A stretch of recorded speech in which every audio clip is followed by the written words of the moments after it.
চলমান বৈশ্বিক যুদ্ধ পরিস্থিতির নেতিবাচক প্রভাবে দেশের বিভিন্ন স্থানে তীব্র জ্বালানি সংকট দেখা দিয়েছে। ভোগান্তিতে সাধারণ মানুষ। এ নিয়ে আরও জানাতে রাজশাহী ও বগুড়া থেকে সরাসরি যুক্ত হচ্ছেন সহকর্মী কাজী শাহেদ ও সঞ্জু রায়। প্রথমে চলে যাচ্ছি রাজশাহীতে শাহেদের কাছে। শাহেদ, জ্বালানি সংকটের বিষয়ে কি বলছেন ভোক্তা ও পাম্প কর্তৃপক্ষ? কি তথ্য আছে আপনার কাছে জানাবেন।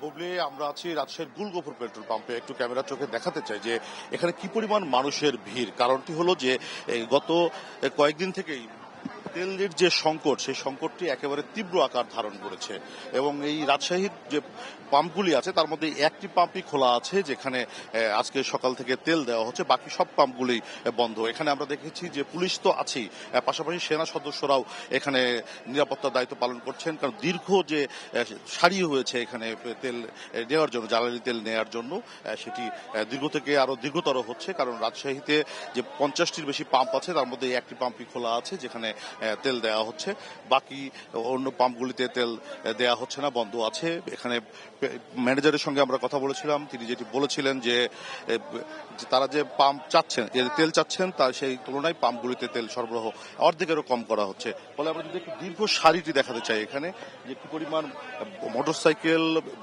গাড়ি, বাস পর্যন্ত এখানে তেল নেওয়ার জন্য আসছে। এছাড়া ব্যক্তিগত যে গাড়ি সেগুলো আছে। আমরা এখানে একটু কথা যদি বলার চেষ্টা করি যে কি অবস্থা, কতক্ষণ ধরে ভাই প্রায় 1-1.5 ঘন্টা অবস্থা? অনেকক্ষণ ভাই, অনেকক্ষণ অপেক্ষা করতেছি, তো শেষ পর্যন্ত পাচ্ছে, এটাই বিশাল ব্যাপার। দেখ, সবাই সুশৃঙ্খলভাবে থাকলে পেয়ে যাবে ইনশাল্লাহ। একেবারে লাইন, দীর্ঘ সারি, সেই সারিতে মানুষ তেল দিচ্ছেন।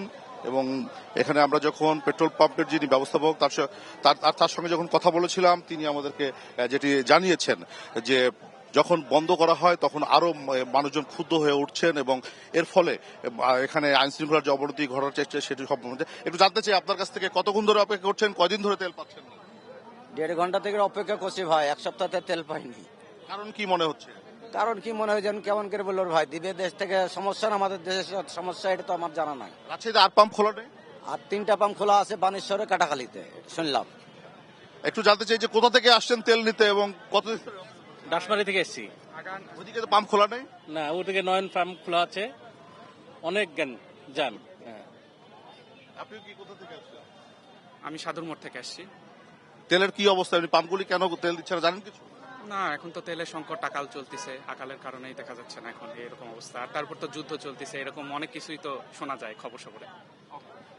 আমরা কথা বলছিলাম যারা এখানে তেল সংগ্রহ করতে আসছেন, এবং যদি একটু দীর্ঘ সারি থেকে আমরা পেট্রোল পাম্পে থেকে একটু বের হয়ে দেখাতে চাই যে রাজশাহীতে যে গুলগফুর পেট্রোল পাম্প, তার পাশ থেকে যে একেবারে সারিটি কোথায় গিয়ে ঠেকেছে, মানে মূল যে সড়ক সেটি পর্যন্ত একেবারে দীর্ঘ সারি। সাধারণ মানুষের যে অবস্থা, গত এক সপ্তাহের বেশি সময় ধরে এই যে জ্বালানি তেলের জন্য যে মানুষের লাইন, সেটি আমরা দেখানোর চেষ্টা করছি। মানুষ চরম ভোগান্তির মধ্যে পড়েছে। অধিকাংশ পেট্রোল পাম্প বন্ধ থাকায় এবং ব্যক্তিগত গাড়ি, বাস সবগুলোই কিন্তু এইখানে তেলের জন্য দাঁড়িয়েছে। পেট্রোল পাম্পের যারা মালিক তারা যেটি জানিয়েছেন যে তেল সরবরাহ স্বাভাবিক না হলে হয়তো আজকালের মধ্যেই এই পাম্পগুলো হয়তো সবগুলি বন্ধ হয়ে যেতে পারে। যদিও সরকারের পক্ষ থেকে বলা হচ্ছে জ্বালানি তেলের সংকট নেই, কিন্তু পাম্পগুলোতে তার ঠিক বিপরীত চিত্র লক্ষ্য করা গেছে।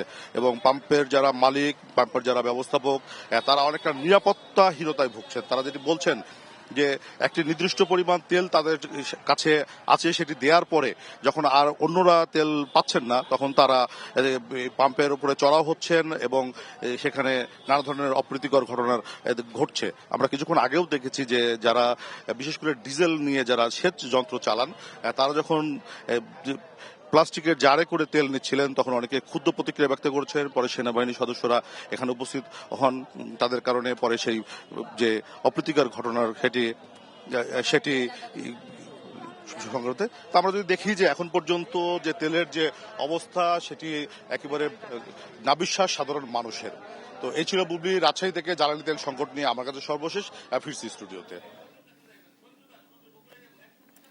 দর্শক, শাহেদ আপনাকে ধন্যবাদ। দর্শক, একই বিষয়ে জানতে আমরা চলে যাচ্ছি সঞ্জু রায়ের কাছে। সঞ্জু, আপনার কাছে কি তথ্য আছে, এই বিষয়ে জানাবেন। বুবলি, আসলে জ্বালানি তেলের যখন সরবরাহে বিঘ্ন ঘটে তখন একই চিত্র কিন্তু রাজশাহীর মতো বগুড়াতেও জেলার প্রায় 72টি ফিলিং স্টেশন গতকাল থেকেই বন্ধ রয়েছে। জেলার অধিকাংশ ফিলিং স্টেশনেই কিন্তু সরাসরি কিন্তু সাইনবোর্ড টাঙানো হয়েছে যে অকটেন এবং পেট্রোল বিক্রি বন্ধ। এবং আমি দাঁড়িয়ে আছি বগুড়া শহরের অন্যতম একটি বড় ফিলিং স্টেশনে, বগুড়া ফিলিং স্টেশন।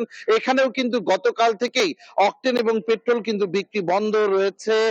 বিভিন্ন জায়গা থেকে সাধারণ মানুষ কিন্তু সকাল থেকে এখানে এসে ফিরে গিয়েছে। তারা কিন্তু তাদের চাহিদা অনুযায়ী তেল তো দূরে থাক, ন্যূনতম যে তাদের প্রয়োজনটুকু সেটুকু কিন্তু পাম্পগুলো থেকে পাচ্ছে না।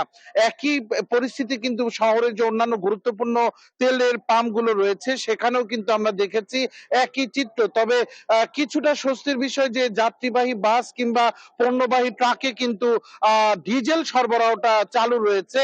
তবে পেট্রোল এবং অকটেনের যে সরবরাহের যে বিষয়, ঈদের আগের দিনে এত বেশি চাপ ছিল বগুড়ার পেট্রোল পাম্পগুলোতে, সেই চাপ মোকাবেলা করার কারণে কিন্তু ঈদের দিনের থেকেই আসলে এই সংকটটা কিন্তু তীব্র হয়েছে। আসলে একটু কথা বলার চেষ্টা করি কিছু ক্রেতার সাথে। কোথায় থেকে এসেছেন? তেল পেলেন না, এখন বিকল্প কি চিন্তা করছেন? বিকল্প চিন্তা বলতে ভাই, এখন আমাদের তো তেল নেই। এখন সামনে যে কতটুকু যেতে পারবো সেটার তো নিশ্চয়তা নেই।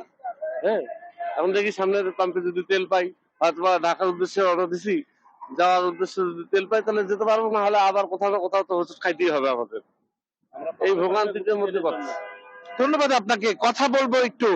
আপনি কোথায় থেকে আসলেন তেল নিতে? তেল তো নেই, এখন কি করবেন? এখন কি করার, হাটে দেওয়া লাগবে, তেল না থাকলে আর বুদ্ধি কি। তো এটা কি সমাধান হওয়ার উচিত কিনা দ্রুত? সমাধান কবে থেকে, ঈদের আগ থেকে এই অবস্থা। সমাধান তো আজ লয় কাল শুনতেছি, কাল লয় পরশু শুনতেছি। এখন কি সমাধান? বুবলি, আসলে সরকার থেকে বারবার বলা হচ্ছে যে দেশে তেলের পর্যাপ্ত মজুত রয়েছে।